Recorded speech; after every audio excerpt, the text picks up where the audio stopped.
howdy, howdy, howdy. Finally, senior citizen here. Greetings, boys, girls, and all of our non-binary friends, and welcome to this, a brand new day. And remember, no matter who you are valid. And if you are a bigot, that is a terrible character flaw. Well, it is gray and damp and kind of chill outside. It's not going to be very warm, and it's going to be raining on and off. Yay! I'm still hoping to get over to my storage unit today. I want to pick up, if I can press through the executive dysfunction, pick up some of my stuffed animals that have been there, because I want new stuffed animals.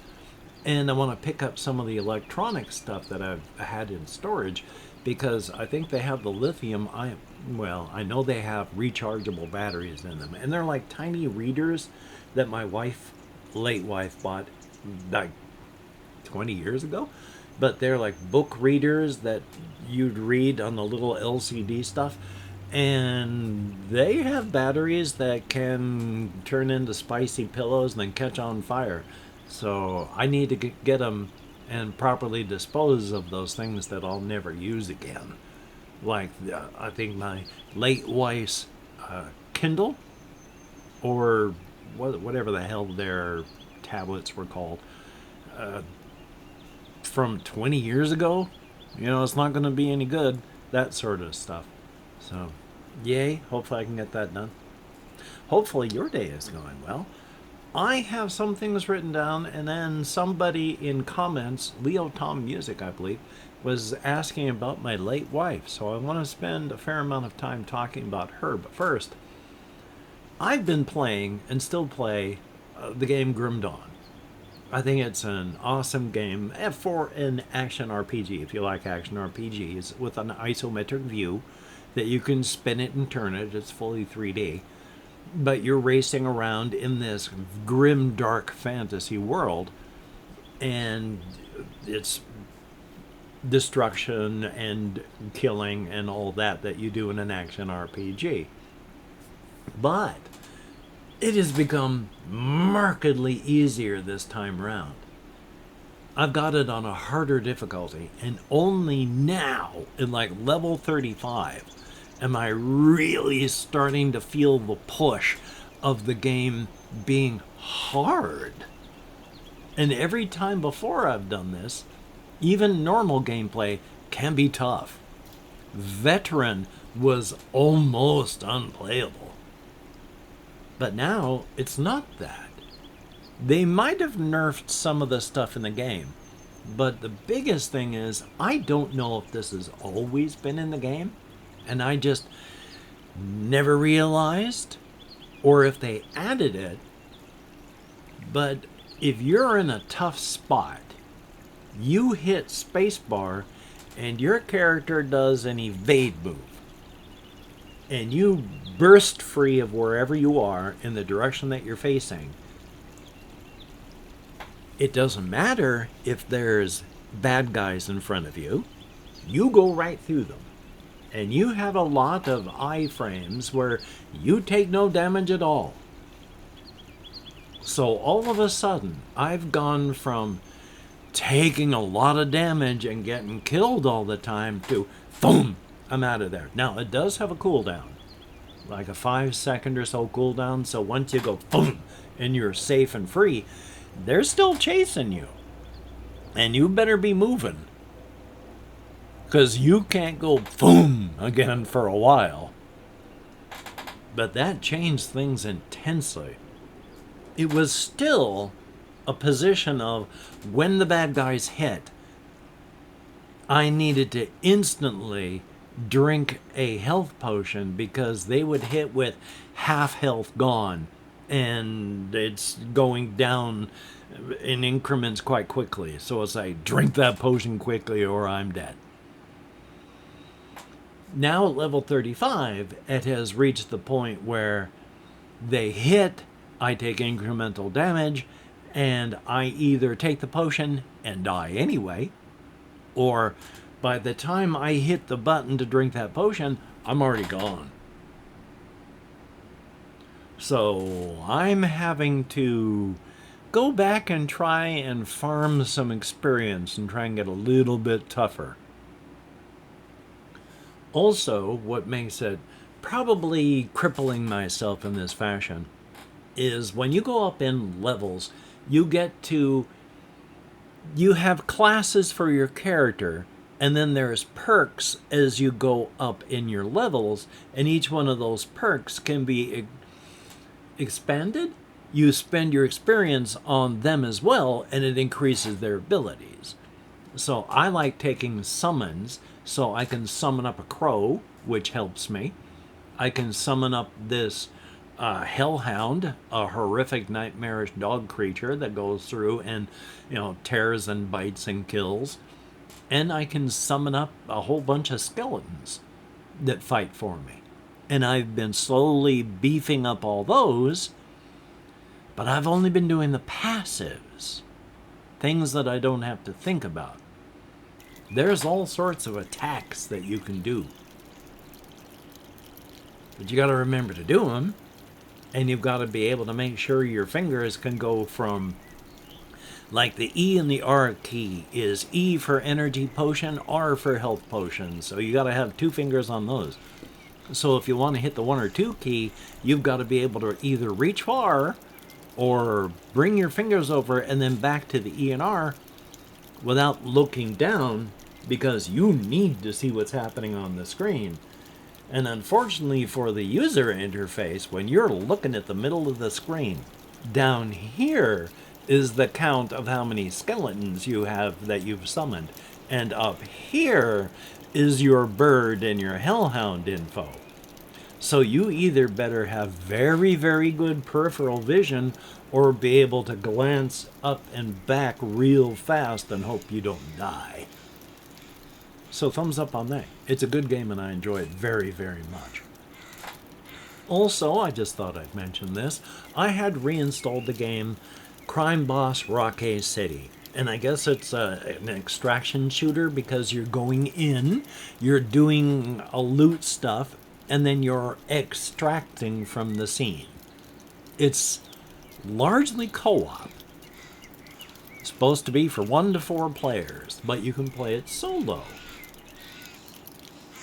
Because it's solo, that also makes it a little bit tougher for some of these missions. I've been trying some of these smaller subsets of things where you are just breaking into a shop, and that's it.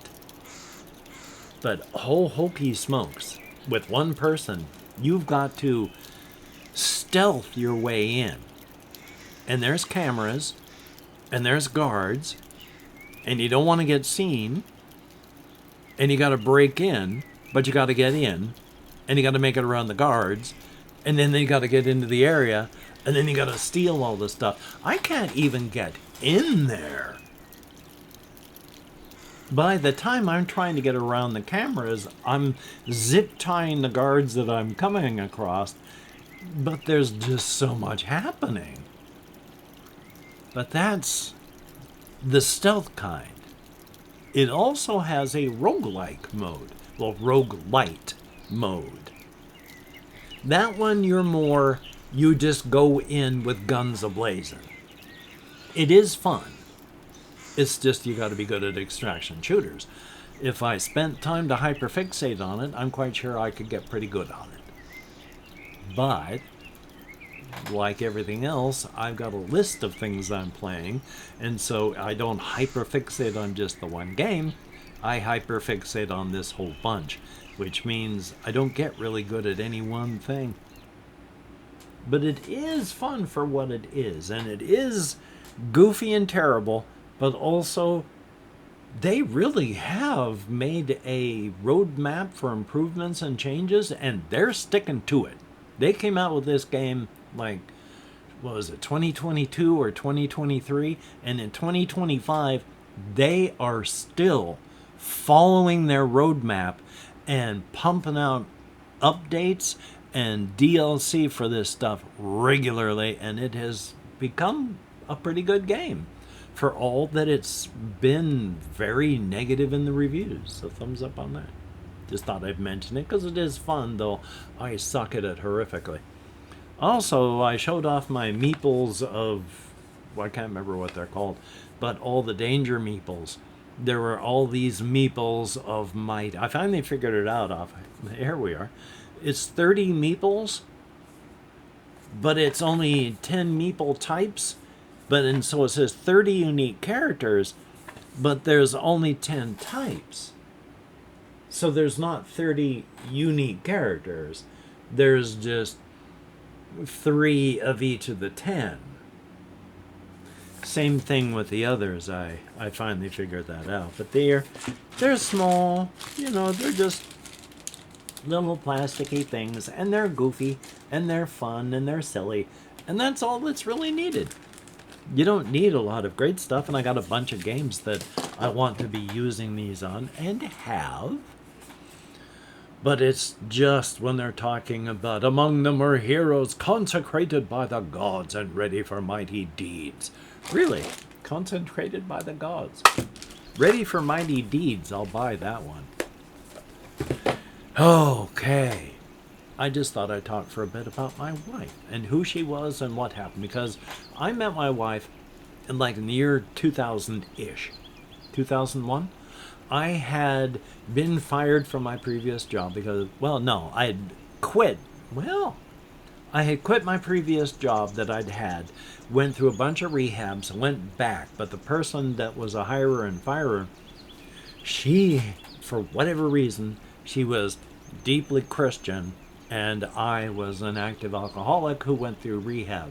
When I came back from rehab, she went from tolerating me because I was on night shift to she actively did not like me.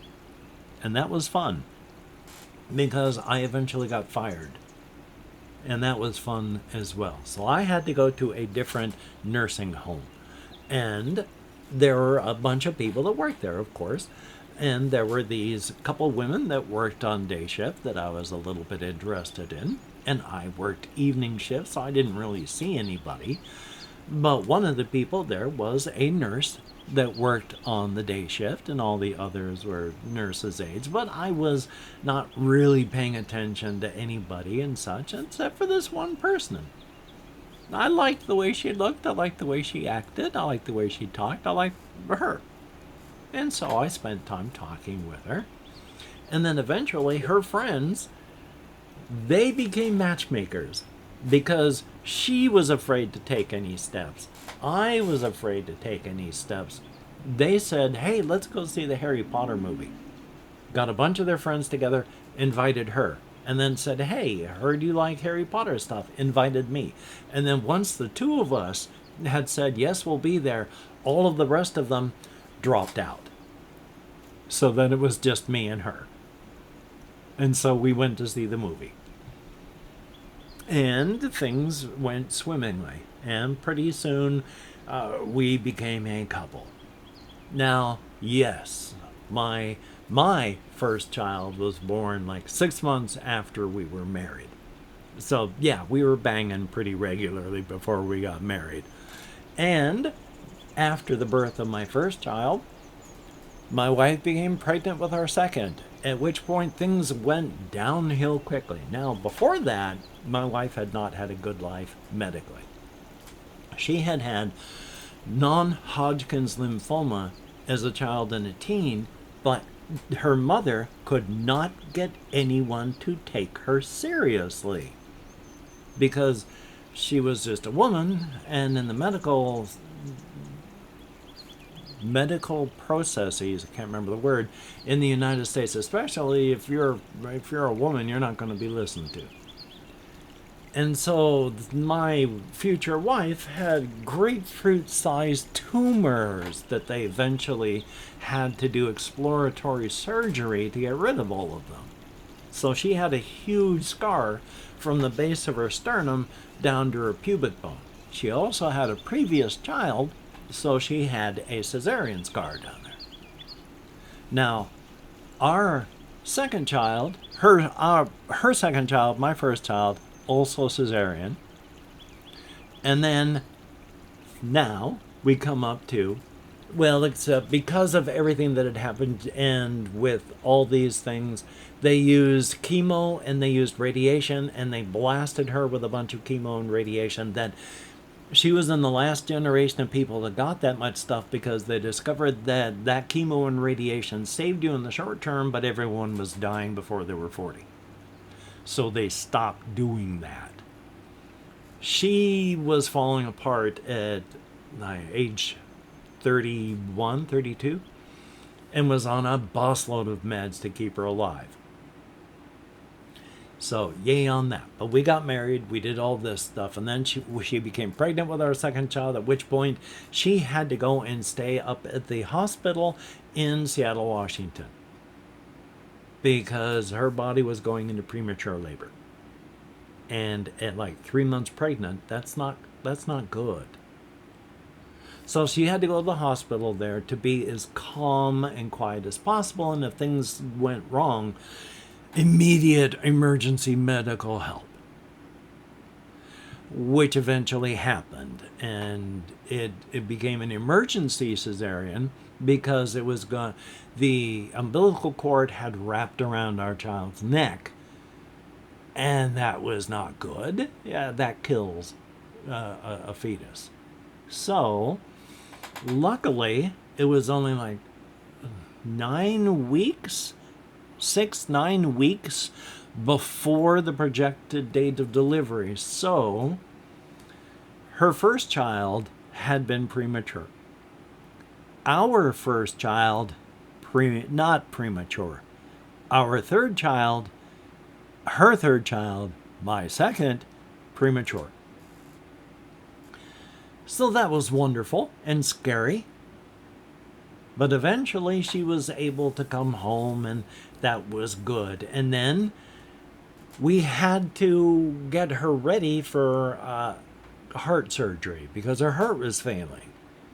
And she had to recover enough from all the stuff that had just happened, enough so that she could handle having surgery for the next thing. And when they finally got her in for surgery to replace 2 of her heart valves, because things went south for her at the same time, she was basically dying on the table. One more day and it would have been pointless. But she survived that. And things immediately went downhill for her. She had to quit her job, and she went from being a very active, very independent. When I say active, there's the organization, the Freemasons, the Masons. It's a nationwide organization. And then there's the side that the women do, the Eastern Star. And then there's the child side of it with the JCs, I think. And then there's Rainbow Girls. And my wife had been a Rainbow Girl and was very involved in Eastern Star. And she helped to organize like state-wise conventions for these people. So she was very active. And slowly during the remaining 10 years, she became less and less active because she couldn't be. To the point that before the end, when we had all the stuff in our living room because she was on hospice, well, before that, I had to help her walk to the bathroom because she couldn't do it on her own. And we had to get a commode to put by the bed in the living room because there was no way she could go any further. So she spent those 10 years slowly dying in front of my eyes, where the person that I loved more than anything else at all was slowly dying, and there was nothing I could do to help her stop it. Until she eventually did lapse into a non-responsive state, at which point, a couple days later, she died, and then she was gone. And it took a very, very, very long time before I could say anything like I've done now without just thoroughly breaking down into tears and being utterly inconsolable. It has taken a very long time. This is one of the reasons I'm still in therapy now. When my wife was dying, it just took my mind as a big old block of something, like everybody's minds are, and it just crumbled it until it was nothing more than a handful of loose powder. And it has been through therapy and having a channel that I have been putting that mound of powder back into a brick, and I'm about 30% there. So, thumbs up. But she had weight issues as a younger person, and when I married her, she weighed substantially more than I did. But that wasn't a problem. I fell in love with her, and her body, while a part of her, was not the part that I had fallen in love with. It was her. The gestalt, the entirety, the whole, the complete being. The body was just a part of it. And as time went on, she eventually weighed substantially less than I did. Lost a lot of weight through time. So it was fun. And I say fun in a I barely survived the whole thing sort of way. So, thumbs up on that. I'm glad I did survive, though. As stated, I have used this channel. It was my lifeline in the beginning before I had therapy. I needed something to get me out of my head, something to care about enough that I could stop fixating on my late wife. And it works, so thumbs up on that. Now, what else do I have up here on my list? Anything at all? Well, at 2146, hey, if you could like, comment, share, subscribe, that would be very cool. And if you are a Patreon patron, you are a beautiful and awesome person. Anybody that says otherwise is lying. They're just trying to tear you down for whatever nefarious reasons. Anybody that has left me a comment, you too are a beautiful and awesome person in your own way. Thumbs up for that. I read every comment that YouTube shows me. I thumbs up or heart every comment that YouTube allows, and I answer as many as my nerve compression will let me, which is not as many as I would like, but it's more than I thought I would be able to. It can take up to 30 hours for a serious response, so if you really want an answer, keep checking in. So thumbs up on that. I am surviving. That's a good thing. I am going to edit, render, upload. I'm going to take care of myself. I'm going to try and call the not the veterans. I've been told I've been taken off the Medicare extra help thing.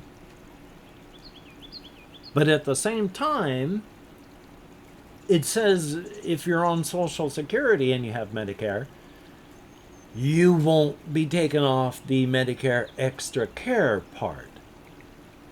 I have that.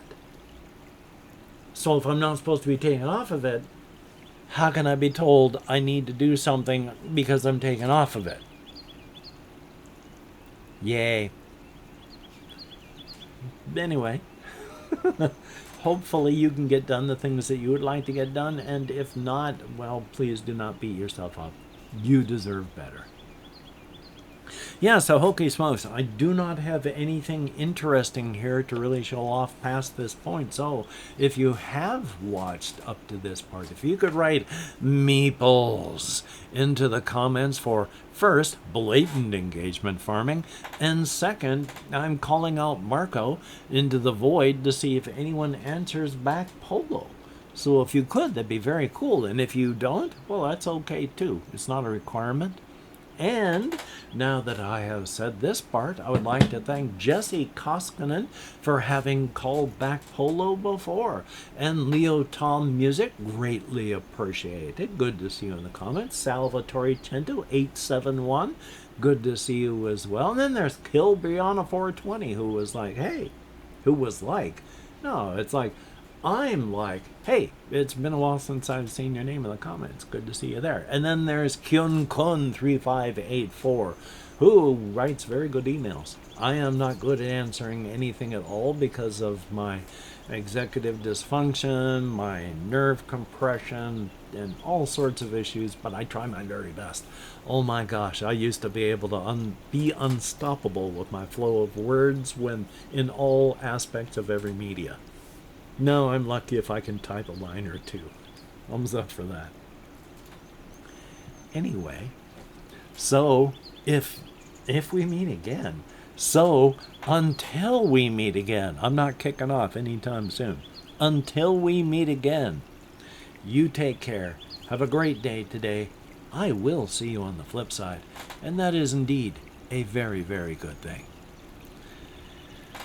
Life is so much fun. And it is. It's better to be alive than not if it's not a torturous nightmare. You know, it's not a requirement. I'm not one of those, life at any means types. You know, life with suffering is not worth it. And if you want to end your suffering and get out of all of it, I see no reasons why you shouldn't. Whereas the life at any means part would say, no, you will die naturally, and if it takes 10 years of you crying in agony during every second of it, you will. Whereas I'm like, no, if you need to leave, then you need to leave, and we'll miss you. You take care.